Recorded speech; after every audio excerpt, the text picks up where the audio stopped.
আজকে 2024 সালে দাঁড়িয়ে এই কথাটা মেনে নিতে আমাদের কোনো অসুবিধে নেই, কিন্তু ভেবে দেখুন আজ থেকে 500 বছর আগে যখন মহাপ্রভু এই কথাটি বলছেন তখন কিন্তু সমাজ এতখানি উন্নত ছিল না।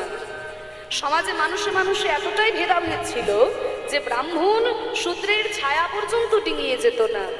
কোনো শূদ্রের ছায়াও যদি ব্রাহ্মণের গায়ে লেগে যেত সঙ্গে সঙ্গে ব্রাহ্মণ গঙ্গার জলে গিয়ে স্নান করে আসতো। এইরকম একটা সময় দাঁড়িয়ে যখন চৈতন্য মহাপ্রভু বলছেন ব্রাহ্মণ হয়ে চণ্ডাল হয় যদি কৃষ্ণ ত্যাজি, নবদ্বীপের ব্রাহ্মণ সমাজ নিমাই দিকে আঙুল তুললো, নিমাই তুমি কেমন কথা বলছো, তুমি একজন ব্রাহ্মণের সন্তান হয়ে কথা বলছো। আর নিমাই তো আর আমাদের মতো সাধারণ মানুষ ছিল না, নিমাই হচ্ছে মহাপণ্ডিত। সঙ্গে সঙ্গে নিমাই শাস্ত্র দেখিয়ে দিল যে দেখুন ব্রাহ্মণগণ, আমি যে কথা বলছি তার তো শাস্ত্র প্রমাণ রয়েছে। কারণ 18 পুরাণের মধ্যে শ্রেষ্ঠ পুরাণ শ্রীমদ্ ভাগবত পুরাণে পর্যন্ত প্রহ্লাদ মহারাজ নিজে বলেছেন বিপ্রদ বিসর্গনয়ুতাদরবিন্দ নাভ পাদারবিন্দ বিমুখাদ স্বপচন বরিষ্ঠম মন্যে তদর্পিত মনোবচনে হিতার্থম প্রাণং পুনাতি সকুলং নত ভূরি মানহ। বলছে বিপ্রদ বিসর্গনয়ুতাদরবিন্দ নাভ পাদারবিন্দ বিমুখাদ স্বপচন বরিষ্ঠম। ব্রাহ্মণ দ্বাদশ গুণযুক্ত ব্রাহ্মণ, কিন্তু সেই ব্রাহ্মণ যদি ভগবানের চরণ থেকে সরে চলে আসে, সে ব্রাহ্মণ বংশে জন্মগ্রহণ করেছে, জীবনে কোনোদিন গায়ত্রী মন্ত্র উচ্চারণ করে, সে ব্রাহ্মণ বংশে জন্মগ্রহণ করেছে, জীবনে কোনোদিন নারায়ণের চরণে তুলসী পাতা দেয়নি, পৈতেটাকে আম গাছের ডালে তুলে রেখে দিয়েছে। এরকম ব্রাহ্মণও অনেক আছে। বলছে কোন ব্রাহ্মণ যদি ভগবানের চরণ থেকে সরে চলে আসে, সেই ব্রাহ্মণের থেকে আমি চণ্ডালকে শ্রেষ্ঠ বলে মনে করি। তবে কোন চণ্ডাল? সব চণ্ডাল নয় কিন্তু বাবা। যেই চণ্ডাল ওই রাস্তা ধারে চুল্লু খেয়ে উল্টে পড়ে থাকে, সেই চণ্ডাল তার শ্রেষ্ঠ হতে পারে না। তাহলে কোন চণ্ডাল শ্রেষ্ঠ? দেখুন ভাগবতী বলছে যেই চণ্ডাল ভগবানের উদ্দেশ্যে 5টা জিনিস সমর্পণ করতে পেরেছেন। 5টা জিনিস কি কি? মন্যে তদর্পিত মনোবচনে হিতার্থং। মন দিতে পেরেছে ভগবানকে, বচন দিতে পারে ভগবানকে, ইহিত মানে কর্ম দিতে পেরেছে ভগবানকে, অর্থ দিতে পারে ভগবানকে, দরকার হলে প্রাণ পর্যন্ত দিয়ে দিতে পারে ভগবানের উদ্দেশ্যে। এইরকম যদি কোনো ভক্ত কোনো চণ্ডালের ঘরেও জন্ম নেয়, তবে ওই হরিভক্তিবিহীন ব্রাহ্মণের থেকেও এই হরিভক্তি পরায়ণ চণ্ডালকে আমি শ্রেষ্ঠ বলে মনে করি। তাই কথাটি কে বলছেন? প্রহ্লাদ মহারাজ বলছেন। কোন যুগে বলছেন? সত্য যুগে দাঁড়িয়ে বলছেন। তাহলে দেখুন খাতা কলমে সবকিছুই লেখা ছিল, শুধু প্রয়োগে ছিল না। প্রয়োগে কে শিখিয়েছেন? প্রেমের ঠাকুর আমার গৌরাঙ্গ সুন্দর। আমাদের মতো পতিত জীব যাদের কথা কেউ কোনোদিন ভাবে নাই, তাদেরকে নিয়ে চৈতন্য মহাপ্রভু ভেবেছেন। সমাজের অবহেলিত পদদলিত মানুষ, তাদেরকে রাস্তা থেকে কোলে তুলে নিয়ে বলেছেন ওরে হরি নামে কোনো ভেদাভেদ নাই, কৃষ্ণ নামে কোনো ভেদাভেদ নাই, হরি নাম করলে পরেই তোরা উদ্ধার পেয়ে যাবে। এই হরিনাম দিয়ে জগৎকে উদ্ধার করলেন প্রেমের ঠাকুর আমার চৈতন্য মহাপ্রভু। মহাপ্রভু বলেছেন এই কীর্তনের একটা দুটো উপকারিতা নয়, 7টা উপকারিতা আছে। হ্যাঁ, 7টা উপকারিতা আছে। মহাপ্রভু বলেছিলেন কি চেতো দর্পণং মার্জনম। চেতো মানে মন, দর্পণ মানে আয়না, মার্জনম মানে পরিষ্কার করা। এই মনের আয়না যদি পরিষ্কার করতে চাও তাহলে এই হরিনামের আশ্রয় করো। বাড়িতে যদি কোনো আয়না থাকে, বাড়ির আয়নাটা যদি ময়লা হয়ে যায়, তাতে আমরা মুখটা দেখলেই বুঝতে পেরে যাই। এবার বাড়ির আয়নাটা পরিষ্কার করতে হলে একটু সাপ সোডা দিয়ে ধুয়ে দিলেই হবে। ঠিক তেমনি আমাদের এই মনের আয়নায় ক্রমশ ময়লা পড়েছে। এই মনের আয়নায় কিন্তু ভগবানের মুখটা দেখা যেত, আগে দেখা যেত, এখন আর দেখা যায় না। কখন দেখা যেত না? আমরা যখন মাতৃগর্ভে ছিলাম তখন ভগবানের মুখটা আমাদের এই মনের আয়নায় দেখা যেত। কিন্তু যেই জন্ম নিয়ে ধীরে ধীরে বেড়ে উঠতে লাগলাম, মনের আয়নায় ক্রমশ ময়লা পড়তে পড়তে ময়লা স্তর এত মোটা হয়ে গেছে যে মনের আয়নায় আর ভগবানের মুখটা দেখা যায় না। কাম ক্রোধ লোভ মদ মোহ আশ্চর্য এইসব ময়লায় মনটা একদম ভরে দিয়েছে। তাহলে মা গো, বাড়ির আয়নাটা পরিষ্কার করতে হলে একটু সাপ সোডা দিয়ে ধুয়ে দিলেই হয়ে যায়। ঠিক তেমনি এই হরিনাম রূপী মাজন যদি গ্রহণ করতে পারো, এই কীর্তন রূপী মাজন যদি গ্রহণ করতে পারো, তাহলে তোমার মনের মধ্যে ওই যে ময়লাগুলো রয়েছে, ময়লা সব ধুয়ে মুছে পরিষ্কার হয়ে যাবে। তাই আমাদের মনের যেন সমস্ত কালিমা দূর হয়ে যায়। আজকে আমরা যখন সকল ভক্ত একসঙ্গে সমবেত হয়েছি, আসুন সবাই আমরা প্রভুর চরণে নিবেদন জানাই। মায়ের চরণ প্রান্তে আমরা যখন সবাই উপনীত হয়েছি, আমরা মায়ের চরণে প্রণাম জানাই। আমাকে অনুরোধ করেছে যে তুমি নির্মল করো মঙ্গল করে, ওই গানটি একটু গাওয়ার জন্য। তাই আসুন, এটা যেহেতু প্রার্থনার গান, আমরা সবাই মায়ের চরণে একটু প্রার্থনা জানাবো। আর বলিনি, এই যে লীলা কীর্তন, এই লীলা কীর্তনের 1/3 ব্যয়ভার বহন করেছেন শ্রী বিপদ ভঞ্জন মণ্ডল মহাশয়। তাই নিতাই গৌর হরিবোল হরিবোল হরিবোল। তার সার্বিক মঙ্গল কামনা করি, তিনি যেন সুস্থ সবল থাকেন, এইভাবে সৎকার্যে লিপ্ত থাকেন, ঈশ্বরের কাছে প্রার্থনা করি। আসুন আমরা সবাই মিলে মায়ের চরণে প্রণাম জানাই। আমাদেরও যেন মনের কালিমা দূর হয়ে যায়, আমরাও যেন প্রভুর চরণে ঠাঁই পেতে পারি। দেখুন কত সুন্দর গানের মধ্যে লিখেছে, তুমি নির্মল করো মঙ্গল করে, মলিন মর্ম মুছায়, তব পুণ্য কিরণ দিয়ে যাক মোর মোহ কালিমা ঘুচায়,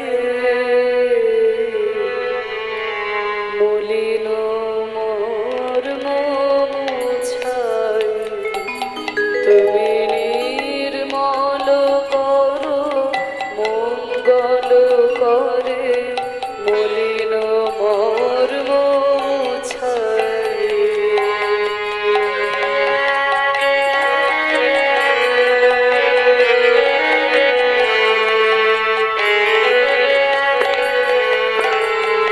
দেখুন কত সুন্দর এই গানটি, আমরা ছোটবেলা থেকেই শুনে শুনে বড় হয়েছি, তাই না? আমরা কিন্তু ছোটবেলা থেকে এই গানগুলো শুনে শুনেই বড় হয়েছি। এই গানটি রজনীকান্ত সেনের লেখা গান। অনেকে রবীন্দ্রসঙ্গীত বলে ভুল করেন, এটা রবীন্দ্রসঙ্গীত নয়, এটা রজনীকান্ত সেনের লেখা গান। তাই কত সুন্দর কথা।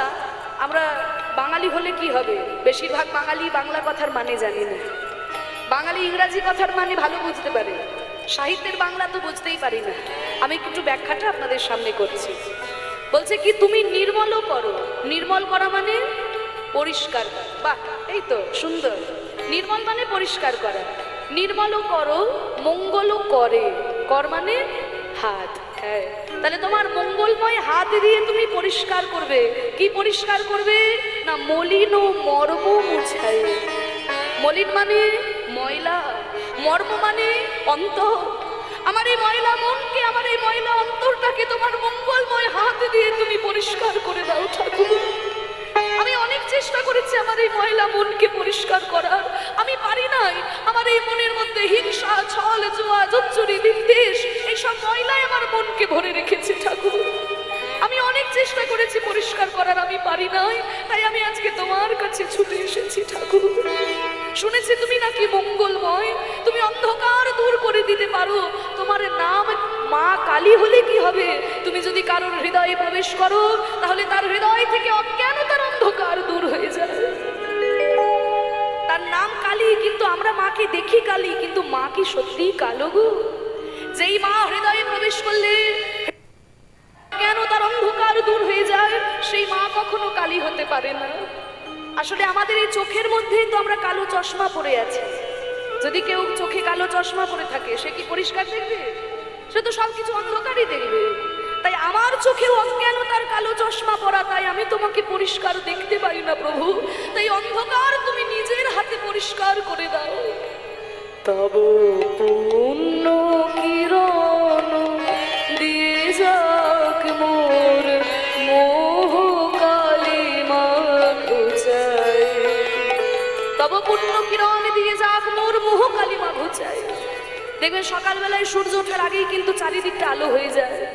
সকালবেলায় সূর্য ওঠার আগে যেমন চারিদিকটা আলো হয়ে যায়, ঠিক তেমনি ঠাকুর তুমি আমার হৃদয় আকাশে উদিত হওয়ার আগে যেন আমার হৃদয় থেকে অজ্ঞানতার অন্ধকার দূর হয়ে যায়। নিতাই গৌর হরি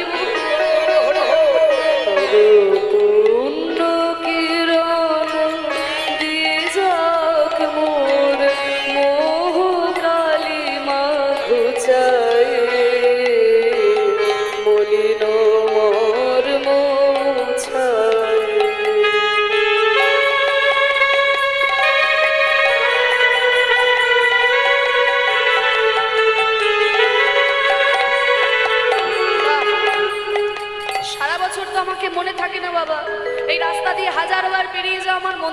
প্রণাম করো না। বছরে একবার যখন পুজো হয়, হরিনাম হয়, তখন আমার কাছে ছুটে এসেছো। তা আজকে হঠাৎ আমার কাছে ছুটে এসে তোমার দুঃখ বেদনা একবারে উথলে পড়ছে। কীর্তনিয়ার সঙ্গে এত সুন্দর প্রার্থনা চোখের জলে ধুয়ে মুছে যাচ্ছ কেন? কি কষ্ট তোমার, কি দুঃখ তোমার? আজকে কেন আমার কথা মনে পড়েছে? সারা বছর তো মনে থাকে না, আজকে কেন মনে পড়েছে? বলে, হে প্রভু, এতদিন তো আমি সংসারের ময়লার মধ্যে ছিলাম, তাই আমি বুঝতেই পারি নাই আমার মনের মধ্যে ময়লা রয়েছে। কিন্তু যখনই আমি তোমার কীর্তনের আসরে এলাম, তোমার ভক্তের কথা শুনলাম, আমি বুঝতে পারলাম ভক্ত কত পবিত্র মন নিয়ে তোমার চরণে পুজো করেছে।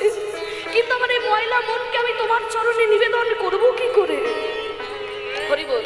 মনে করুন মায়েরা, এমন একটা জায়গায় আপনি বাস করেন, কিছু মনে করবেন না, সেখানে হয়তো সবাই ময়লা নোংরা হয়ে থাকে। এবার আপনিও যদি নোংরা হয়ে থাকেন, আপনার কিছু মনেই হবে না। কিন্তু হয়তো এমন একটা জায়গায় গিয়ে আপনি পড়েছেন, সেখানে সবাই পরিষ্কার পরিচ্ছন্ন, আর আপনি যদি একটা ময়লা জামা কাপড় পরে সেখানে দাঁড়ান, তাহলে নিজেকে কেমন ঘিন ঘিন করবে না? ছি ছি ছি, এই দেখো সবাই কত পরিষ্কার পরিচ্ছন্ন, এই আমি কেমন ময়লা হয়ে চলে এলাম। তাহলে নিজেই নিজেকে কেমন ঘিন ঘিন করবে।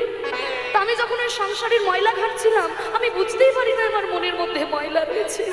কিন্তু যখন সংসার থেকে বেরিয়ে আমি তোমার চরণে প্রণাম করতে এলাম, তোমার এই কীর্তনের আসরে এলাম, আমি ভক্তদের কথা শুনে বুঝতে পারলাম কত পবিত্র মন নিয়ে তারা তোমায় ডেকেছে। আজকে আমি বুঝতে পেরেছি, তাই আমার মনের মধ্যে ব্যথা। এতদিন বুঝতে পারি নাই, কোনো দুঃখ ছিল না, আজকে বুঝতে পেরেছি আমার কি দুঃখ, আমার কি কষ্ট আমি তোমার কাছে জানাই প্রভু। লক্ষ শূন্য লক্ষ বাসনা ছুটিছে গভীর আধারে, জানি না কখন ডুবে যাবে কোন অকুল গরল পাথারে। লক্ষ শূন্য লক্ষ বাসনা ছুটিছে গভীর আধারে, জানি না কখন ডুবে যাবে কোন অকুল গরল পাথারে। লক্ষ শূন্য লক্ষ বাসনা ছুটিছে গভীর আধারে, জানি না কখন ডুবে যাবে কোন অকুল গরল পাথারে। লক্ষ শূন্য, লক্ষ বানান কি গো? লক্ষ বানান কি? হ্যাঁ, লক্ষ্যের কিন্তু দুটো বানান, একটা ল কয়মতনস লক্ষ্য আর একটা ল কয়মতনস জফলা লক্ষ্য। দুটো বানান আলাদা, মানেও কিন্তু আলাদা। বানান যেমন আলাদা, মানেও আলাদা।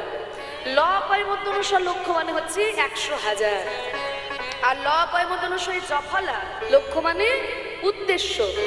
যদি বলে তোমার জীবনের লক্ষ্য কি, তাহলে কিন্তু সেটা জফলা হয়ে যায়।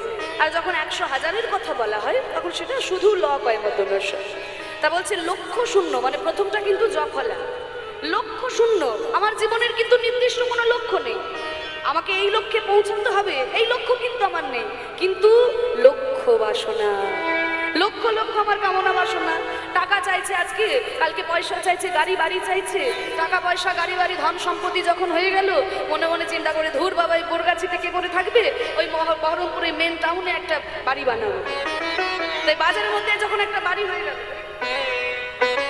কিছুদিন পরে ওইখানেই ভালো লাগবে না, ধুর বাবা, এই বহরমপুরে এত ঘেঞ্জি, ওই কলকাতা থেকে একটা ফ্ল্যাট কিনবে। তা যখন কলকাতায় একটা ফ্ল্যাট হয়ে গেল, কিছুদিন পরে আবার সেখানেও ভালো লাগবে না, ভারতবর্ষে আর ভালো লাগবে না, আমেরিকাতে গিয়ে বাস করছে। হরি বল। তাহলে দেখুন, লক্ষ লক্ষ আমার কামনা বাসনা উদ্দেশ্যহীন ভাবে ছুটে চলেছে। আমাকে যে এই উদ্দেশ্যে পৌঁছতে হবে, এটা কোনো লক্ষ্য নেই। কিন্তু এই টাকা পয়সা ধন সম্পত্তি বিষয় আশয়, এই সমস্ত লক্ষ লক্ষ বাসনা নিয়ে আমি কবে যে এই সংসার রূপী বিষের সাগরে মুখ থুবড়ে পড়ে যাবো ঠাকুর, আমি তো জানি না। লক্ষ শূন্য লক্ষ বাসনা ছুটিছে গভীর আধারে, জানি না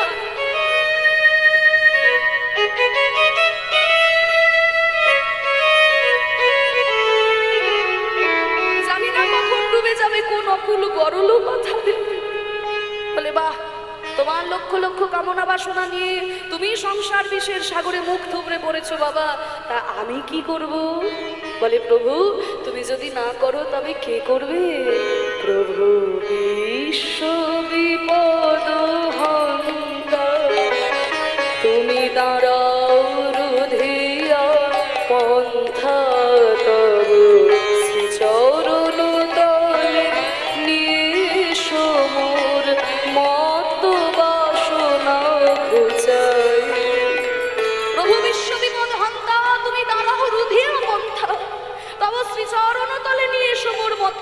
বাসনা ঘুচাই। হে প্রভু, আমি জানি তুমি তো জগতের পিতা, তুমি তো বিশ্বের পিতা। তাহলে তুমি যদি জগতের পিতা হও, তুমি যদি জগতের নাথ হও, তাহলে তো তুমি আমারও নাথ। তুমি তো জগতের নাথ মানে জগন্নাথ, মানে তো তুমি শুধু ভালো মানুষের নাথ তা তো নয়, আমার মতো যারা খারাপ মানুষ তাদেরও তো তুমিই নাথ। তুমি তো জগতের নাথ, তুমি তো জগতের পিতা। তাহলে তুমি যদি সন্তানকে রক্ষা না করো, তাহলে কে রক্ষা করবে? মনে করুন কোনো বাচ্চা ছেলে সাঁতার জানে না, জলে নেমে পড়েছে। সাঁতার জানে না, জলে নেমে পড়েছে। দূর থেকে নানানজন নানান কথা বলবে। কেউ কেউ বলবে, এই ছেলে সাঁতার জানিস না তো জলে নেমেছিস কেন? কেউ কেউ বলবে ছেড়ে দাও ছেড়ে দাও। পরের ছেলে পরম আনন্দ, যত উচ্ছন্নে যাবে ততই আনন্দ। তার নানানজন নানান কথা বলবে, কিন্তু মাগো এমন সময় ছেলেটার বাবা যদি রাস্তা দিয়ে বেরিয়ে যায়, সে কি এই কথা বলতে পারবে যে সাঁতার জানিস না তো জলে নেমেছিস কেন? বাবা কি করবে? প্রাণপণ চেষ্টা করে জল থেকে তার সন্তানকে নিজের কোলে তুলে নেবে। হে প্রভু, তুমিও তো বিশ্বের পিতা, তুমিও তো জগতের পিতা। আমি না জেনে না বুঝেই সংসার রূপী বিষের সাগরে ডুবেছি ঠাকুর। তুমি যদি আমাকে পিতা হয়ে উদ্ধার না করো, তবে আমাকে কি উদ্ধার করবে? প্রভু বিশ্ব বিপদ হন্তা, তুমি দাঁড়াও রুধিয়া পন্থা তলে, শ্রীচরণ তলে নিয়ে সমর মত বাসনা ঘুচাই, বলিল মর্ম মুছাই।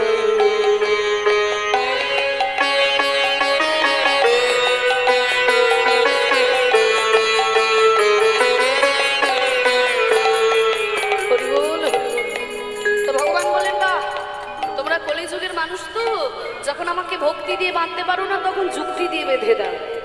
যখন দেখো ভক্তি দিয়ে পারছো না, তখন যুক্তিতে আসো। ঠিকই বলেছো, বেদান্ত দর্শন আমি নিজেই বলেছি, আমি সবার পিতা, সবাই আমার সন্তান। ঠিক আছে, আমি না হয় তোমাদের পিতা, তাহলে বাবা যখন বলছো, বাবার খোঁজ খবর রেখেছো তো? বাবা যখন আমাকে বলছো, তাহলে বাবার খোঁজ খবর রাখতে হবে। আমি কোথায় থাকি জানো? বলে জানবো না। এই কীর্তন শুনে শুনে আমি সব মুখস্থ করেছি। এই যে রামচন্দ্র থাকে অযোধ্যায়, এত বড় করে যে রামলালার মন্দির প্রতিষ্ঠা হলো, তার জন্মস্থানে এত সুন্দর মন্দির প্রতিষ্ঠা হলো, তাহলে আমি জানবো না? আমারও মনে তো কত ইচ্ছা যে একবার গিয়ে রামলালার দর্শন করে আসবো। আপনাদেরও তো নিশ্চয়ই তাই ইচ্ছা। হরি বল হরি বল। তা বলছে তাহলে রামচন্দ্র থাকে অযোধ্যায়, কৃষ্ণ রয়েছে বৃন্দাবনে, জগন্নাথ রয়েছে পুরী ধামে, মহাপ্রভু রয়েছে নবদ্বীপে। আরো শুনবে, আছো নীলে চির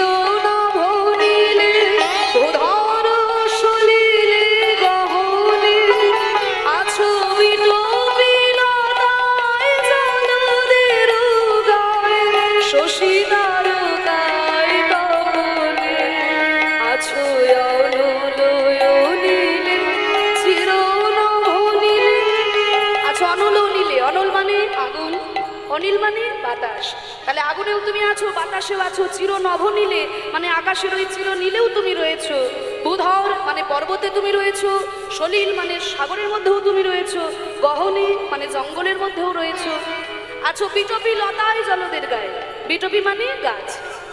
এগুলো সংস্কৃত থেকে বাংলায় এসেছে, তাই আমরা বুঝতে পারি না। বিটপি মানে হচ্ছে গাছ, গাছের মধ্যেও তুমি রয়েছো, লতা পাতার মধ্যেও তুমি রয়েছো। জলদের গায়ে মানে মেঘের গায়েও তুমি রয়েছো। শশী তারকায় মানে চাঁদের মধ্যেও তুমি আছো, গ্রহ তারকাতেও তুমি আছো। তপনে মানে ওই সূর্যের মধ্যেও তুমি রয়েছো। কত সুন্দর কথা। আছো অনল নীলে চির নভ নীলে, উধর সলিলে গহনে, আছো বিটপি লতায় জলদের গায়ে, শশী তারকায় তপনে। বাহ, এই তো সুন্দর। আমি কোথায় থাকি তা তো তুমি সবই জানো। তা আমি কোথায় থাকি তুমি যদি সবই জানো, তাহলে তোমার এত দুঃখ কিসের? আমাকে ধরতে পারছো না কেন? বলে প্রভু, আমি তোমাকে ধরবো কি করে? আমি নয়নে বসন বাঁধিয়া, বসিয়া ধারে মরিল কাঁদিয়া। আমার চোখে যে অজ্ঞানতার অন্ধকার, অজ্ঞানতার ময়লা গামছা বাঁধা, অজ্ঞানতার অন্ধকার আমি চোখে, আমি তোমাকে দেখবো কি করে? হরি বল হরি বল। অজ্ঞানতার অন্ধকার আমাদের চোখে। একটু ছোট্ট উদাহরণ দিয়ে আপনারা বুঝতে পারবেন, এই অংশটা শেষ করছি। একজন ব্রাহ্মণ ঠাকুরমশাই ছিল, বুঝলেন? তা সেই ঠাকুরমশাই খুব শিব ঠাকুরের ভক্ত, কিন্তু সারা বছর ভিক্ষা করে খায়, সারা বছর ভিক্ষা করে খায়। তো একদিনকে মা পার্বতী শিব ঠাকুরকে বলছে, স্বামী, যে এই ব্রাহ্মণ আপনার এত ভক্ত, সারা বছর আপনার পুজো ছাড়া আর কারোর পুজো করে না, এইভাবে ভিক্ষা করে খায়, আপনি তো ওকে কিছু দিয়ে দিতে পারেন। বলে, কি দেবো পার্বতী? ওই আর কিছু হোক না হোক অন্তত 10 কেজি সোনা দিয়ে দিতে পারেন। 10 কেজি, তো 10 কেজি সোনা দিলে ঝামেলা মিটে যাবে, তাই না? এখন তো 10 গ্রামেই 60,000 পেরিয়ে গেছে, তো 10 কেজি সোনা যদি দিয়ে দেন তাহলে ঝামেলা মিটে যাবে।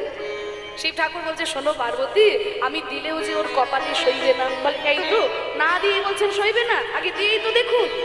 বলে, ঠিক আছে পার্বতী, আমি না হয় দিতে পারছি না, আমি তো ভিখারি মানুষ, কিন্তু তুমি তো অন্নপূর্ণা। হরি বল। একটা কথা আছে না, যে মা আমাদের অন্নপূর্ণা আর বাবা আমার অন্ন পায় না। হরি বল। তা আমি না হয় ভিখারি, কিছু দিতে পারছি না, তুমি তো অন্নপূর্ণা, আমি যদি ওর বাবা হই, তুমি তো ওর মা, তাহলে তুমি ওকে কিছু দিয়ে দেখো। বলে, ঠিক আছে স্বামী, আপনি না দিলে আমিই দেবো। এই বলে মা পার্বতী করেছে কি না, যেই রাস্তা দিয়ে ব্রাহ্মণ ভিক্ষা করে আসে, ওই মোড়ের মাথাতে 1 লরি হিরে ফেলে রেখেছে, 1 লরি হিরে।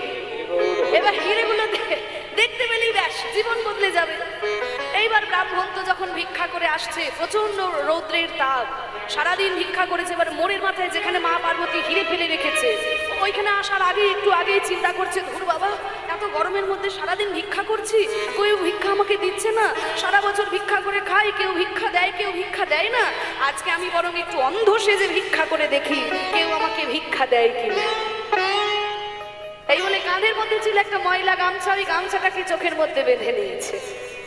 এবার অন্ধ সেজে যেই না রাস্তা দিয়ে যাচ্ছে, এবার মা পার্বতী হিরে ফেলে রেখেছিল না, আর এবার অন্ধ হইতো, চোখ দুটো তো বন্ধ, যেই যাচ্ছে আর ওই হিরেগুলো পায়ের মধ্যে ঠেকেছে, যেই পায়ের মধ্যে ঠেকেছে উনি চমকে উঠেছে, দূর বাবা, এই রাস্তার মধ্যে কে পাথর ফেলে রেখেছে গো? হ্যাঁ, সরকারেরও কোনো কর্মকাণ্ড নেই, দেখেছো? এই রাস্তা করার জন্য পাথর ফেলে রেখেছে, রাস্তা করার নাম নেই। ও বাবা রে, পাথর লেগে আমার পাটাই কেটে গেল গো, এত ধারালো পাথর। এবার হিরেগুলোকে পাথর ভেবে চোখ দুটো বন্ধ করে অন্ধ সেজে চলে গেল। তাহলে দেখুন, মা পার্বতী হিরে ফেলে রাখলো, তবু ব্রাহ্মণ দেখতে পেল না। কেন? দেখবি কি করে? চোখের মধ্যে তো ময়লা গামছা বাঁধা আছে, চোখের মধ্যে ময়লা গামছা, হিরেগুলো দেখতে পাবে কি করে? আমার দশাটাও ঠিক তেমন হয়েছে প্রভু। আমি জানি আমার চারপাশে আমি যা কিছু দেখছি, যা কিছু অনুভব করছি, সমস্ত কিছুতে তুমি রয়েছো, কিন্তু আমি তোমাকে ধরতে পারছি না, কারণ আমার চোখেও যে অজ্ঞানতার অন্ধকার, এই অজ্ঞানতার অন্ধকার যদি তুমি নিজের হাতে দূর করে না দাও প্রভু, তাহলে আমি তোমাকে ধরবো কি করে? আমি নয়নে বসন বাঁধিয়া বসিয়া ধারে মরি গো কাঁদিয়া, দেখি নাই কিছু, বুঝি নাই কিছু, দাও হে দেখায় বোঝায়,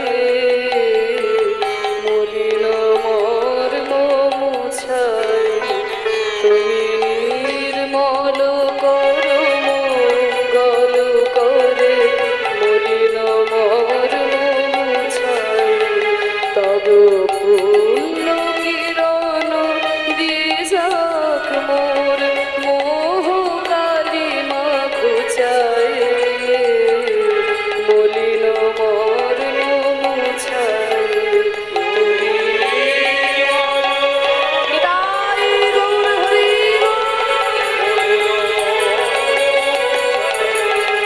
শরণাগত ধীরার্থ পরিত্রাণ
চরণে আমাদের মনকে নিবেদন করলাম, মায়ের চরণে আমরা প্রার্থনা জানালাম যেন আমাদের মনের সমস্ত কালিমা দূর হয়ে যায়, প্রভু যেন তার শ্রী চরণ তলে আমাদের ঠাঁই দেন।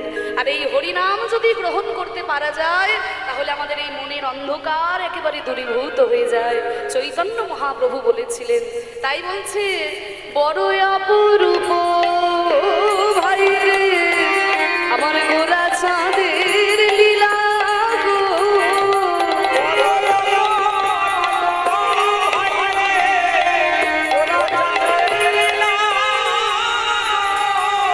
বড় অপরূপ আমার গোরা চাঁদের লীলা, নানা তুলনা তুলনা তুলনা তুলনা ভুবনে তুলনা নাই তুলনা তুলনা, এই ভুবনে তুলনা নাই আমার ভুবনে পাবন গৌর লীলা।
দেখো রাজা হয়ে কাঁধে করে বৈষ্ণবের ঝোলা, মহাপ্রভু অবতারের ফলে এটা হলো। দেখুন রাজা কিন্তু সবসময় অহংকারে থাকে, তাই না? আমি রাজা, সবাই আমার প্রজা। কিন্তু মহাপ্রভু অবতারের ফলে দেখুন সেই রাজা পর্যন্ত অহংকার পরিত্যাগ করে হাগৌর কিছু চাই না বলে মহাপ্রভুর চরণে শরণ নিয়েছেন। রাজা প্রতাপ রুদ্র মহাপ্রভুর কৃপা পাওয়ার জন্য শ্রীমদ্ ভাগবতের শ্লোক মুখস্থ করে মহাপ্রভুকে শুনিয়েছিলেন। রামানন্দ জমিদারিকে পরিত্যাগ করে দিয়ে হাগৌর কিছু চাই না বলে তার চরণে শরণ নিয়েছিল। তাহলে এই যে অহংকারের মঞ্চ থেকে নিচে নেমে আসা মহাপ্রভু আমাদের শেখালেন, বললেন কি তৃণাদপি সুনিচিনা, ঘাসের থেকেও ছোট হওয়ার চেষ্টা করো, তররিব সহিষ্ণুনা, গাছের মতো সহ্য শক্তি করো, আমানি না মান দে না, যাদেরকে কেউ মান দেয় না, যাদেরকে কেউ সম্মান করে না তাদেরকে সম্মান করো, আর কীর্তনীয় সদা হরি, সদা সর্বদা হরিনাম করো। তাই অহংকারের মঞ্চ থেকে নেমে আসা মহাপ্রভু আমাদের শিখিয়েছেন। আর কি হলো গৌর অবতারের ফলে? ও মায়েরা, ও পিছন দিকের মায়েরা, এই আমার দিকে তাকাও, গল্প করো না, এটা তোমাদের জন্য বলছি, মন দিয়ে শোনো। গৌরাঙ্গ করুণার কথা এক মুখে আমি কহিবারে নারী গো,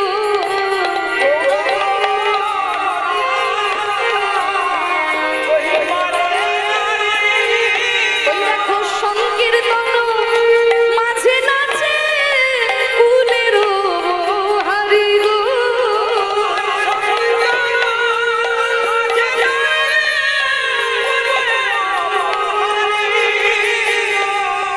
গৌরাঙ্গ করুণার কথা এক মুখে কহিবারে নারী, সংকীর্তন মাঝে নাচে কুলের বোহারে। মহাপ্রভু অবতারের ফলে এটা বাংলায় হলো। বাংলার বুকে যারা মায়েরা, মহিলা সমাজ, তারাও কিন্তু ঘর থেকে বাইরে বেরিয়ে এসে দুটি বাহু তুলে হরিনামে নৃত্য করেছিল, হরিনাম গেয়েছিল। আজ থেকে 500 বছর আগে মেয়েরা ভাবতেই পারতো না যে ঘরের বাইরে বেরিয়ে এসে নাম সংকীর্তন গাইবে, হরিনামে দুটি বাহু তুলে নৃত্য করবে। এটা চৈতন্য মহাপ্রভুর জন্য বাংলায় সম্ভব হয়েছে। তাই মহাপ্রভু বললেন হরি নাম করলেই মানুষ উদ্ধার পেয়ে যাবে। নারী পুরুষ জাতি ধর্ম নির্বিশেষে হরি নাম করলেই উদ্ধার পেয়ে যাবে। হরের নাম হরের নাম হরের নামৈব কেবলম কলৌ নাস্তেভ্য গতিরন্যথা। তাই মহাপ্রভু বললেন তোদের আর কিছু করতে হবে না, হরি নাম করলেই তোরা উদ্ধার পেয়ে যাবে। প্রেমানন্দে মেতে হরি বলো, হরি নামের বন্যা যে এলো। প্রেমানন্দে মেতে হরি বলো, হরি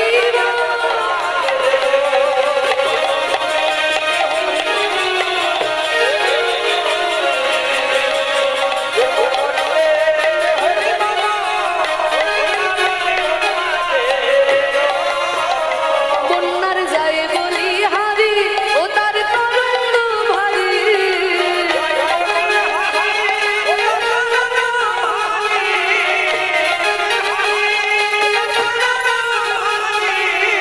তরঙ্গে দিচ্ছেন সাঁতার গোলকে বিহারে।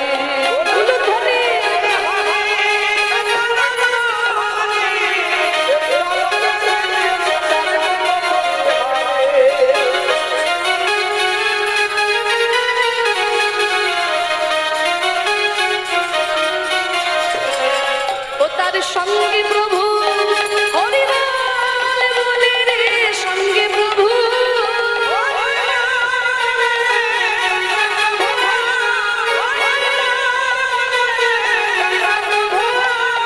সঙ্গে প্রভু নিত্যানন্দ পাখালে সাঁতার দিল।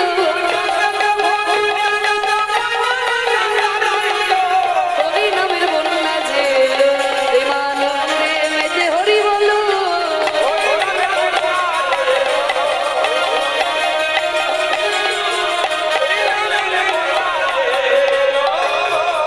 এমন বন্যা দেখি নাই মানুষ শুকনাতে তলায়।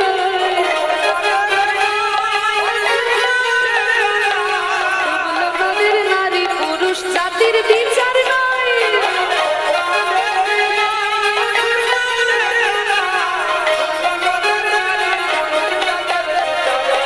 এমন বন্যা দেখি না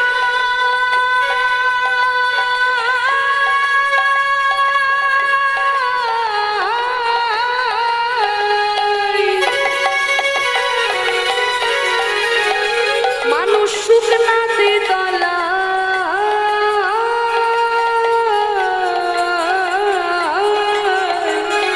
ডুবলো নদের নারী পুরুষ জাতির বিচার নাই।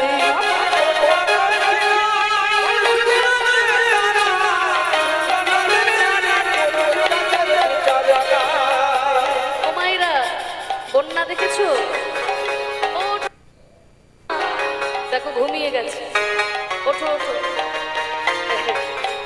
এই তো সবে সন্ধে হয়েছে, এখন থেকে ঘুমাতে হবে। বন্যা দেখেছো? বন্যা বলে গঙ্গা ধারে রয়েছে, বন্যা দেখবো না? ছোটবেলা থেকে কত বন্যা দেখলাম। তা আমিও বন্যা দেখেছি, কারণ আমিও নদীর ধারেই থাকি। কারণ আমার বাড়ি হচ্ছে ইলামবাজার, বীরভূমের ইলামবাজার, মানে ইলামবাজারটা বেরোলেই অজয় নদী। তাই যেহেতু নদীর ধারে আমি আছি, তাই আমিও বন্যা দেখেছি। আমিও বন্যা দেখেছি, আপনারাও বন্যা দেখেছেন। কিন্তু এমন কি কোথাও বন্যা দেখেছেন যেখানে জল নাই অথচ মানুষ তলিয়ে যাচ্ছে? যেমনটা এই গানের মধ্যে বলছে, এমন বন্যা দেখি নাই মানুষ শুকনাতে তলায়। শুকনোতেই তলিয়ে যাচ্ছে, জল নাই অথচ বন্যায় ডুবে যাচ্ছে। এইরকম বন্যা দেখেছো? বলে এমন বন্যা যদি দেখতে হয় তাহলে যেতে হবে ওই নবদ্বীপে। যাবেন, মায়াপুরে যাবেন, দেখবেন কোথায় কোথায় থেকে ভক্তরা এসেছে। কোথায় আমেরিকা, কোথায় ইংল্যান্ড, কোথায় রাশিয়া, কোথায় জাপান, কোথায় অস্ট্রেলিয়া, কত কত দেশ থেকে মানুষরা এসে দুটি বাহু তুলে হরিনামে এমন ভাবে নৃত্য করছে, বুঝতে পারবেন জল নাই অথচ এই প্রেমের বন্যা একদম হাবুডুবু হাবুডুবু খাচ্ছে।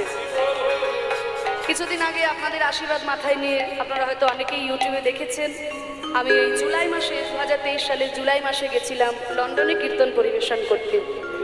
সেখানে আমি 40 দিন ছিলাম। ইংল্যান্ডের 4টা শহরে কীর্তন করেছি, স্কটল্যান্ডের ইডেনবরা, তারপরে ম্যানচেস্টার, বার্মিংহাম আর পোর্টসমাউথ।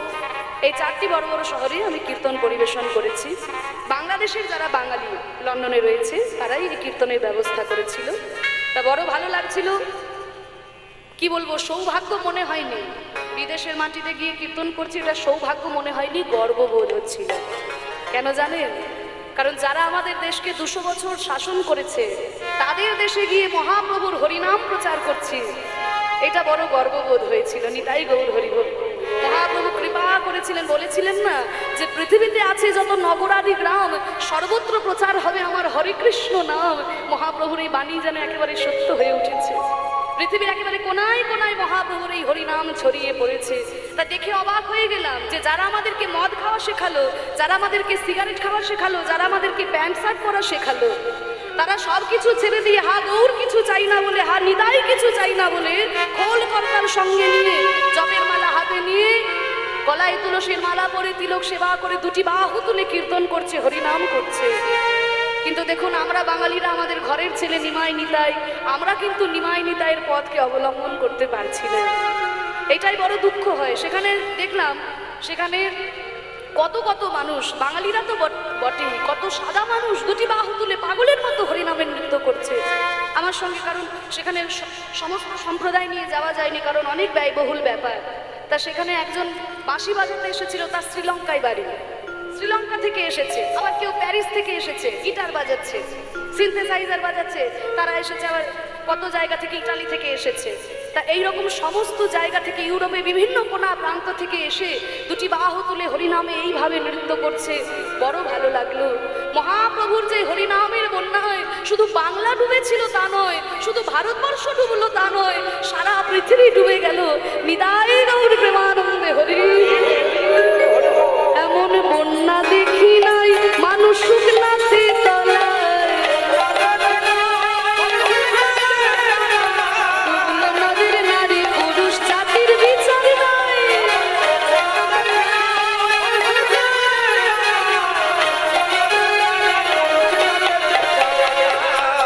নারী পুরুষ ভেদাভেদ আছে। এই যে এখানে আমরা সবাই একসাথে বসে কীর্তন শ্রবণ করছি, জাতির বিচার আছে। আপনার পাশের লোকটা কোন জাতির, কোন ধর্মের, আপনি বিচার করে কীর্তন শুনতে বসেছেন। এখানে আমরা সবাই এক মন নিয়ে প্রভুর নাম গাইছি।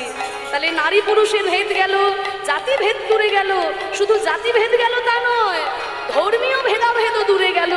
তাই তো তাকিয়ে দেখো, দেখো হরিদাস হরি বল বলে রে হরিদাস,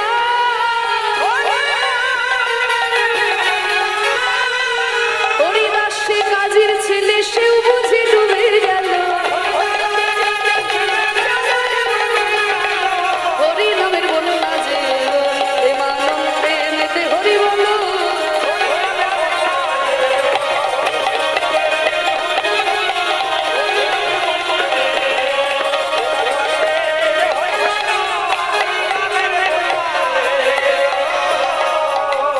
ও মায়েরা, তোমরা এই হরিনামের বন্যায় ডুবতে চাও? হ্যাঁ, সবাই ডুবতে চাও তো? যারা যারা ডুবতে চাও না, একটু উলুধ্বনি দাও তো।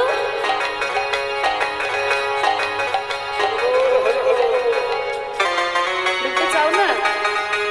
চাও? তাহলে উলুধ্বনি কেন দিলে? সবাই ডুবতে চাও? এবার যারা যারা ডুবতে চাও তারা জোর করে উলুধ্বনি দাও।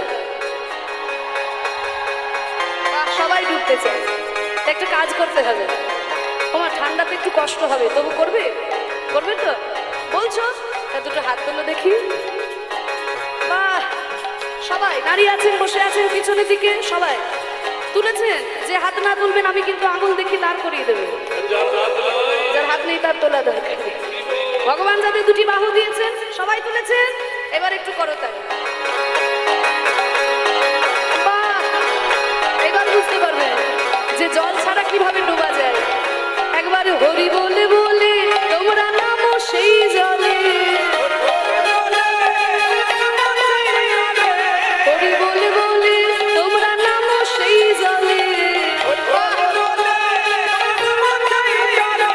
ডুবলে যেজন পেল রতন সন্তোষ তাই বলে।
সত্যি কথা বলছো? তাহলে হরিনাম করলে আনন্দ পাওয়া যায়, কীর্তন করলে পরে আনন্দ পাওয়া যায়। আমরা সারাদিন এত হাড় ভাঙা পরিশ্রম করি কেন? না ঘরে একটু আনন্দ পাবো, তাই তো? সারাদিন এত খাটাখাটনি কেন? না আমরা একটু আনন্দ পাবো। কিন্তু আমরা যারা সংসারী মানুষ, কেউ কি হাত তুলে বলতে পারবে যে সারা জীবন সংসারে শুধু আনন্দই পেলাম, জীবনে দুঃখ পাইনি? বরং হিসাব নিকাশ করলে দেখা যাবে বাবা, আনন্দ যতটুকু পেলাম তার থেকে বেশি গুণে শুধু দুঃখই পেলাম। তাহলে যদি সত্যিকারের আনন্দের সন্ধান পেতে চাও, তাহলে ওই আনন্দময়ের নাম গুণ লীলার আশ্রয় তোমরা গ্রহণ করো। তাই আনন্দময়ের নাম দিয়ে মহাপ্রভু জগৎকে উদ্ধার করলেন।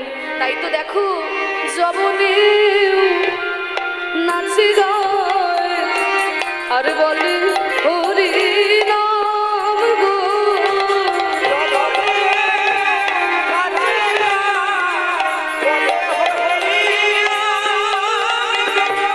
আরে হেন তারে সে বঞ্চিত বলো রাম গো,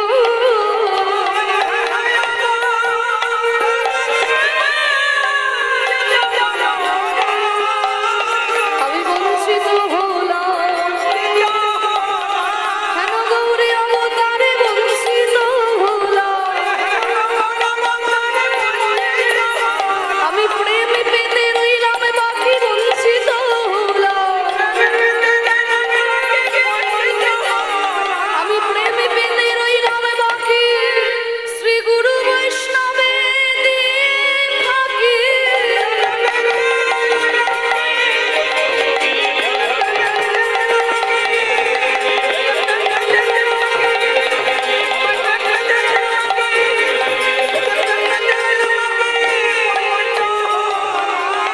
বঞ্চিত বলো রাম গো। জানতে এতক্ষণ আমরা গৌর চন্দ্রিকার মধ্যে ছিলাম, এবার চলুন আমরা লীলার মধ্যে প্রবেশ করি। যে লীলাটি আজকে আমরা আস্বাদন করব, আপনারা হয়তো সবাই দেখেছেন। ভগবান শ্রীকৃষ্ণ বন্ধু হিসেবে কেমন ছিলেন আজকে লীলায় আমরা দর্শন করব।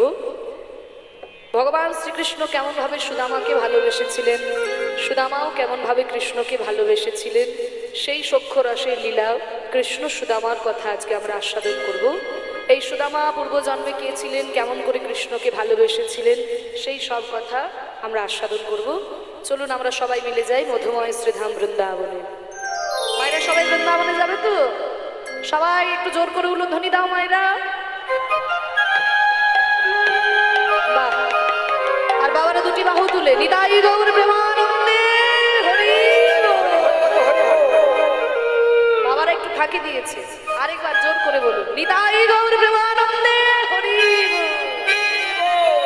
বাহ! তাহলে হরি বল বলেছেন। এবার চলুন আমরা যাই সেই মধুময় শ্রীধাম বৃন্দাবনে। ভক্তের লীলা যেহেতু আমরা আস্বাদন করব, চলুন একটা ভক্তের রচিত ভজন আমরা আস্বাদন করতে করতে যাই। কত সুন্দর বলছে, ভক্ত ভগবানের সম্পর্কটা কেমন হয় এই ভজনের মধ্যে কত সুন্দর লিখেছে, দেখুন আমরা আস্বাদন করি। প্রভুজি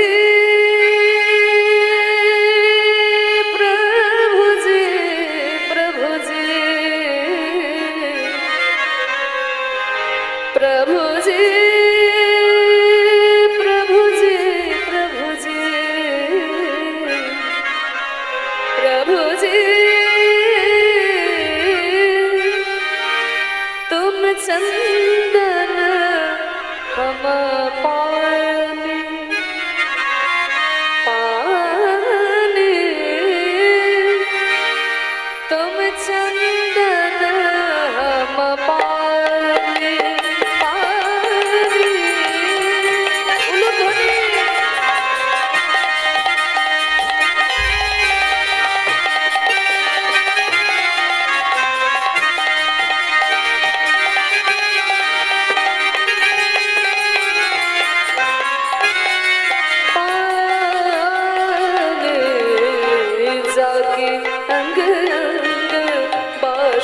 সমানে।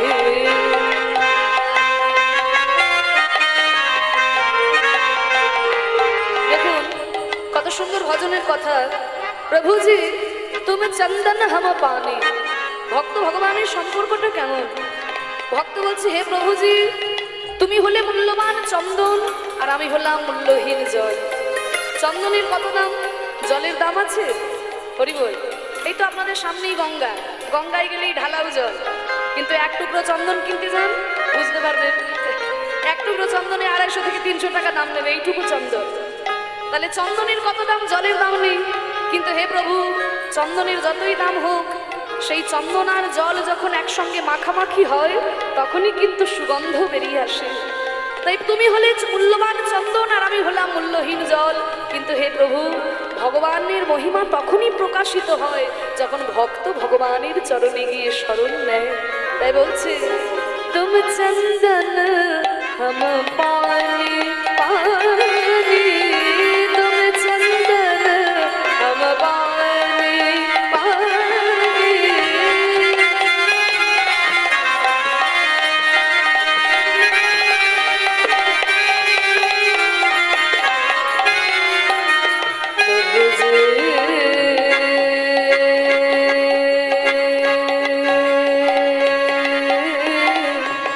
तुम घन बन हम मोरारे,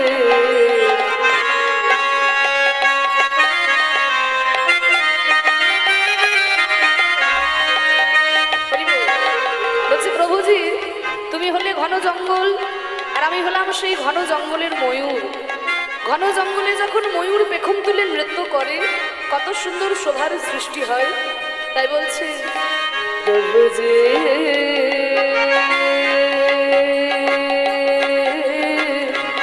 तुम घन बन हम मोरा, तुम घन बन हम मोरा, घन बन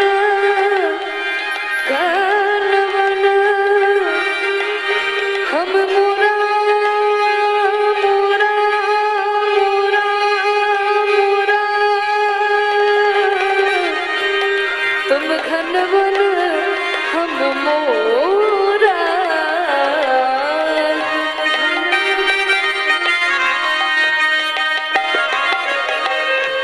जैसे चितवत चंद्र चकोरा,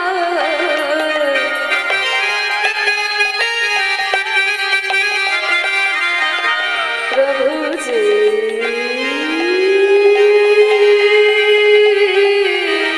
तुम चंदन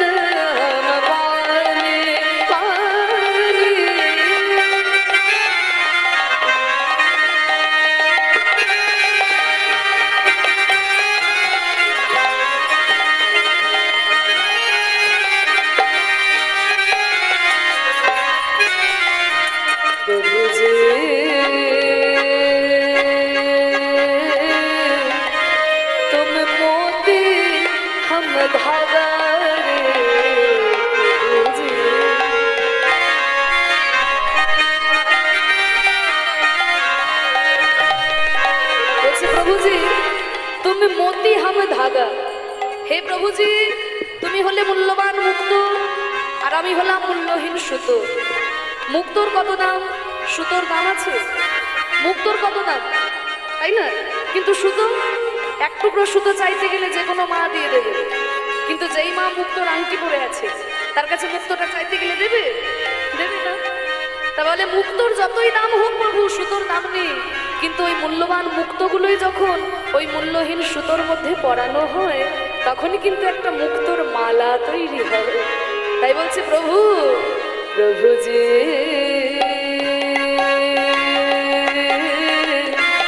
তুমি মোতি हम धागा रे,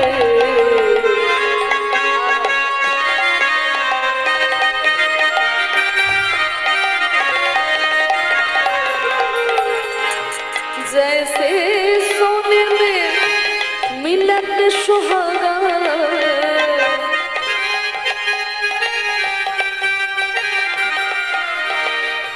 जैसे सोने में मिलत सुहागा।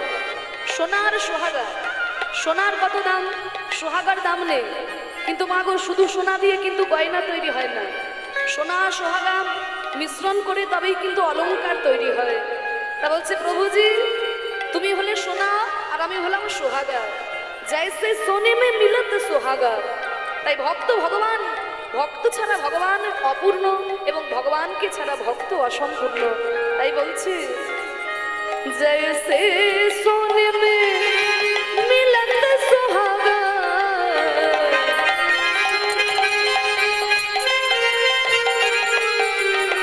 प्रभु जी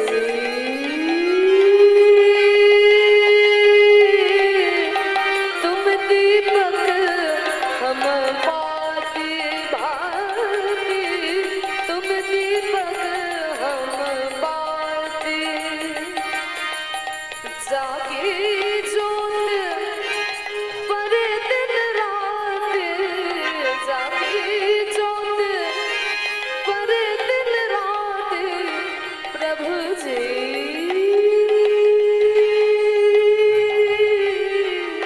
तुम चंदन हम पानी पानी,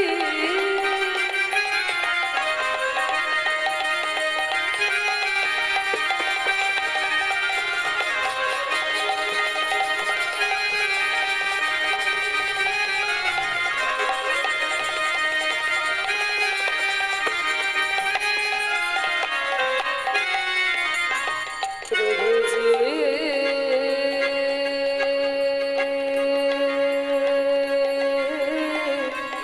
तुम स्वामी हम दासा रे,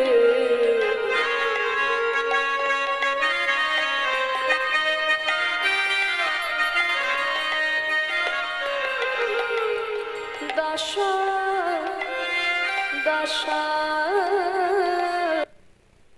दासा तुम स्वामी हम दासा रे, हम दासा हम दासा हम दासा हम दासा तुम स्वामी हम दासा।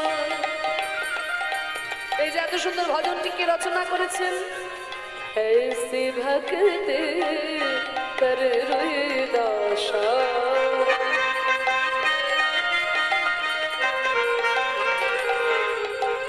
ऐसी भक्ति करे रुई दासा। এই ভজনটি যিনি রচনা করেছেন তার নাম হচ্ছে রুই দাস। রুই দাস আসলে রুই দাস তার নাম নয়, বাঙালিরা বলে রুই দাস, তার নাম হচ্ছে কি রবি দাস। রবি দাস, তা দেখবেন হিন্দিতে বটা একটু উচ্চারণ হয়, রবি দাস রবি দাস, তার থেকে হয়েছে রই দাস, আবার বাঙালিরা একটা রয়ে হস্য লাগিয়ে দিয়েছে রুই দাস। তা এই রুই দাস এত বড় ভক্ত ছিল, মুচি ছিল, চামড়া নিয়ে কাজ করত, কিন্তু রামের ভক্ত, রামের ভক্ত কিন্তু জাতিতে মুচি, চামড়া নিয়ে কাজ করত। তো একদিনকে একজন ঠাকুর মশাই সেই রবি দাসের কাছে এসে বলে, মুচির ছেলে, তোর সাহস তো কম নয়, মুচির ছেলে হয়ে তুই রামের সেবা করছিস। রবিদাস বলছি, ঠাকুর মশাই আপনি ব্রাহ্মণ, আমি মুচি, পার্থক্য কোথায়? পার্থক্য খুব সহজ, আমার গলায় পইতে আছে, তোর গলায় পইতে নাই। রবিদাস বলছে, ঠাকুর মশাই শুধু এইটুকু পার্থক্য? তাহলে আপনার পইতেটা আছে বাইরে, কিন্তু আমার পইতেটা আছে ভিতরে। এত বড় কথা, আমার মুখে মুখে এত বড় কথা, তোর ভিতরে পইতে আছে কোথায়? দেখা দেখি তোর ভিতরে পইতে। এই বলে রাম রাম বলতে বলতে যে যন্ত্রটা দিয়ে চামড়া কাটছিল, ওই যন্ত্রটা দিয়ে নিজের বুকের চামড়াটা কেটে তার ভিতর থেকে পইতে বার করে দেখিয়েছিল এই ব্রাহ্মণকে। যখনই পইতে বার করে বুকের ভিতর থেকে দেখালো, একেবারে ব্রাহ্মণ তার চরণ তলে লুটিয়ে পড়লো, আমি তোমায় চিনতে পারি না, তুমি আমায় ক্ষমা করে দাও। আসতে এত বড় ভক্ত ছিল রবিদাস, সে লিখেছে এই ভজনটি, ऐसे भक्ति कर दासा,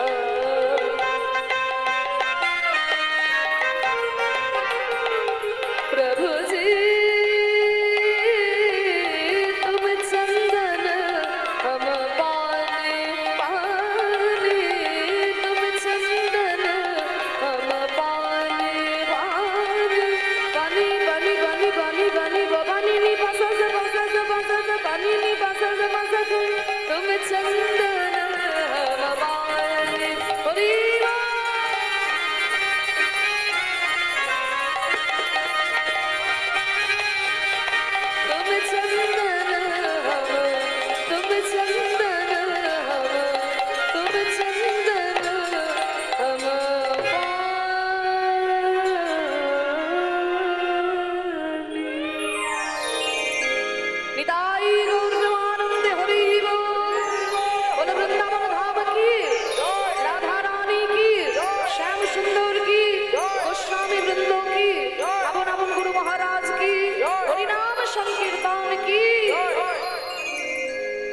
মধুময় শ্রীধাম বৃন্দাবনে আমরা এলাম, কিন্তু আমাদের মনকে নিয়ে যেতে হবে বৃন্দাবন।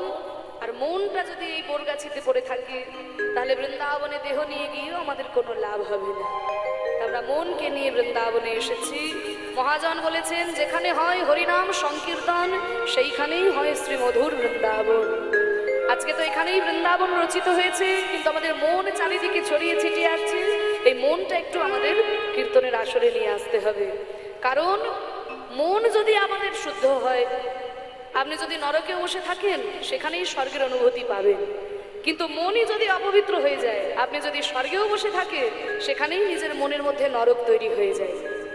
আমি যখন ইংরেজি অনার্স করেছিলাম, আমাদের বর্ধমান ইউনিভার্সিটির সিলেবাসে জন মিল্টনের প্যারাডাইস লস্ট বলে একটা এপিক মহাকাব্য ছিল। যারা অনার্স নিয়ে পড়াশোনা করছেন, ইংরাজি অনার্স, তারা হয়তো জানবেন সমস্ত ইউনিভার্সিটিতে এটা পড়তেই হয়।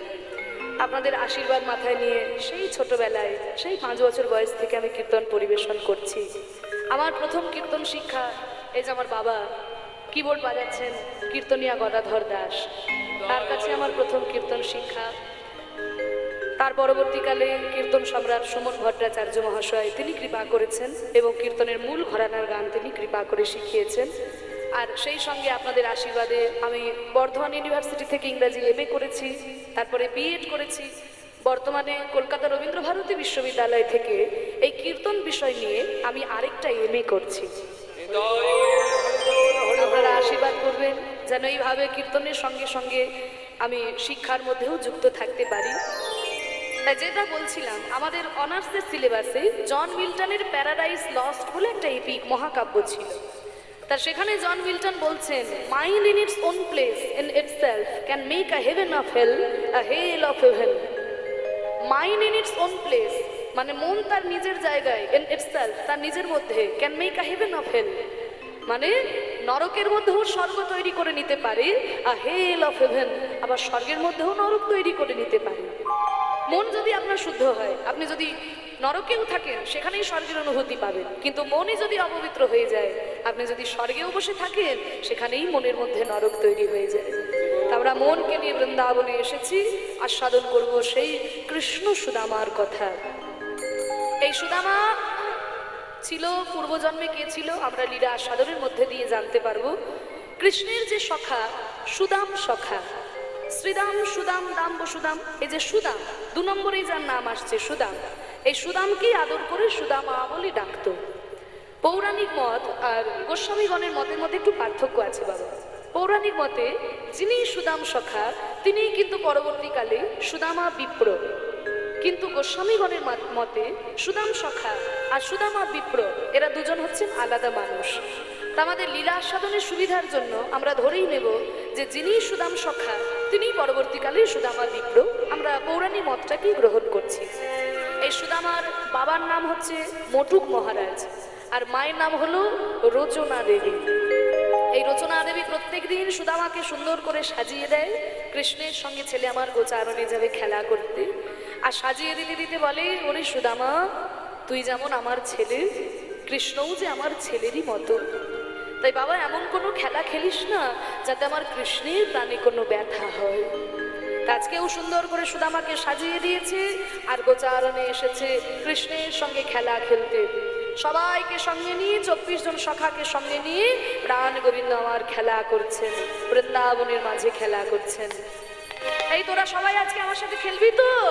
সবাই খেলবি? আজ আমরা রাম কানাই সনে খেলবো রে, আজ আমরা রাম কানাই সনে খেলবো রে, খেলা খেলবো রে, খেলা খেলবো রে,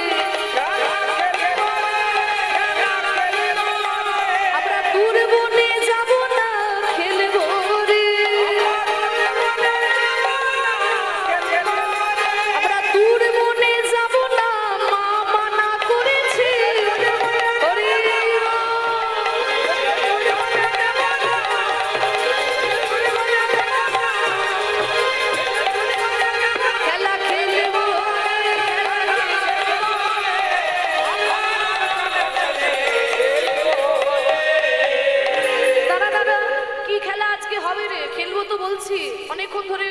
গোধন চারণ করছে আর ভালো লাগছে না, কিছু একটা খেলা খেলবো।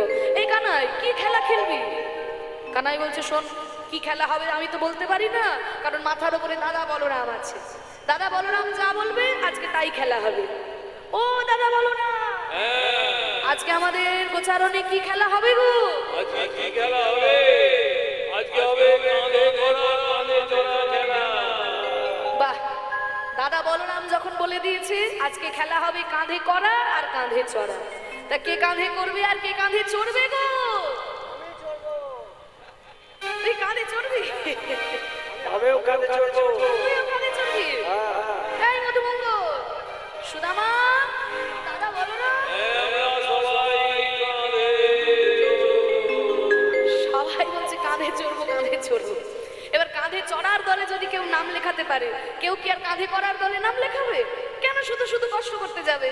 তা সবাই বলছে কাঁধে চড়বো। এই শোন তারা, তোরা সবাই যদি বলিস কাঁধে চড়বো, তাহলে কাঁধে করবে কে? ওইভাবে বললে হবে না। এই সুদামা, যা ওই ওই বন থেকে তাড়াতাড়ি পাতা নিয়ে। কটা পাতা আমি বলতো? আমরা কতজন আছি? 24 জন। কৃষ্ণের সখা কিন্তু 24 জন। তাদের মধ্যে 12 জন প্রধান আর 12 জন উপপ্রধান। দেখা যাক কজনের নাম করা যায়। তা গোবিন্দের প্রধান যে সখা, তাদের মধ্যে কারা আছে? শ্রীদাম, সুদাম, দাম, বসুদাম, সুবল, মহাবল, সুবাহু, বহুবাহু, স্তককৃষ্ণ, অর্জুন, লবঙ্গ আর মধুমঙ্গল। হয়েছে 12টা হয়েছে মায়েরা? গুনেছ? বলে মা গো, শুনতে বলছো, বসে বসে শুনছি। হ্যাঁ, গুনতে বললে তবে তো গুনবো। তাই এবার বলছি ভালো করে গুনে নাও, ভালো করে গোনো, দেখো কতগুলো হলো। 12টা হলো কিনা গোনো। শ্রীদাম, সুদাম, দাম, বসুদাম, সুবল, মহাবল, সুবাহু, বহুবাহু, স্তককৃষ্ণ, অর্জুন, লবঙ্গ, মধুমঙ্গল। হয়েছে 12টা? দেখবেন লবঙ্গ মানে খাবার লবঙ্গ নয়, ওটা কৃষ্ণের 12 জন সখার মধ্যে একজনের নাম লবঙ্গ। তাহলে 12 জন প্রধান সখা আর 12 জন উপপ্রধান। তাদের মধ্যে কারা আছে? হলায়ুধ, বরুথপ, গন্ধর্ব, কিঙ্কিনী, অংশুমান, ভদ্রসেন, বিলাসী, বসন্ত, উজ্জ্বল, কলবিঙ্ক, কোকিল, পুণ্ডরী। 12 আর 12 যোগ করলে এই 24 জন সখা নিয়ে গোবিন্দ গোচারণে খেলা করছেন। আর বাবা তত্ত্বের দিকে বলছে, আমরাও যখন এই সংসারী গোষ্ঠী খেলতে আসি, আমরাও কিন্তু 24টি তত্ত্ব নিয়ে খেলি। এই দেহের মধ্যে 24টি তত্ত্ব আছে। একটু ছোট করে তত্ত্ব বলে দিই। এখন তো তত্ত্ব একটু অন্যরকম হয়ে গেছে বাবা, কারণ এখন তত্ত্ব কিন্তু আধ্যাত্মিক তত্ত্বের বর্ণনা নয়, এখন শুধু চটুল কথার তত্ত্ব। যাই হোক, আপনারা মুর্শিদাবাদের মানুষ, আপনারাই যদি এইটা ধরে রাখতে না পারেন তাহলে বড় কষ্টের ব্যাপার। কারণ আপনাদের মুর্শিদাবাদ জেলায় যত বৈষ্ণব পদাবলী রচিত হয়েছে, আমাদের বাংলার আর অন্য কোনো জেলায় এত বৈষ্ণব পদাবলী রচিত হয়নি। মুর্শিদাবাদ জেলায় সব থেকে বেশি পদকর্তা ছিলেন এবং পদাবলী রচনা হয়েছে। বীরভূমেও হয়েছে, কিন্তু মুর্শিদাবাদের পরে বীরভূমের সব থেকে প্রাচীন পদাবলী রয়েছে। কিন্তু যদি সংখ্যার দিক থেকে বিচার করেন, আপনাদের মুর্শিদাবাদ জেলা সব থেকে বেশি পদাবলী রয়েছে। মুর্শিদাবাদ জেলার পদকর্তারা রচনা করেছেন। তাহলে আপনারা মুর্শিদাবাদের মানুষ, আপনারা যদি কীর্তনটাকে কীর্তনের মতো ধরে না রাখেন, তাহলে কিন্তু আমরা যারা কীর্তন ভালোবেসে কীর্তন করি, গুরু ধরে শিক্ষা করেছি, তাদের পক্ষে খুব কষ্টকর হয়ে যাবে। আপনাদের কাছে এসে বড় ভালো লাগে, কীর্তনের মতো করে গাইতে পারি। তাই আপনাদের কাছে আমার অনুরোধ, আপনারা শ্রোতা হিসেবে যেমন তেমন কীর্তনকে যেন আপনারা গ্রহণ করবেন না। আপনাদের এখানে যতটা গভীরতা রয়েছে কীর্তনের, সেই গভীরতা দিয়ে যেন আপনারা বিচার করবেন কীর্তনকে। নিতাই গৌর প্রেমানন্দে হরি বল, হরি বল।